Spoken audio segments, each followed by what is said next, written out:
皆さんこんにちは。私どもはアドテックエンジニアリングと申します。プリント基板の露光装置をコア技術として、今回の展示会では FA の自動化ですね、生産設備の自動化のご提案ですとか、そういったものに通じる展示をさせていただいております。今回藤越さんとのですねコラボレーションがございまして、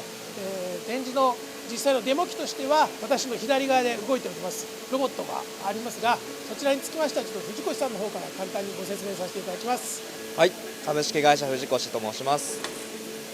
こちらのセルはですね、ハンドでエアーを調節して吸着で基板をつかむセルとなっております。特徴としましては、基板の大きさに合わせて自動でシリンダーの開閉ができるっていうところと、吸着の面がですね、点の吸着と面での吸着、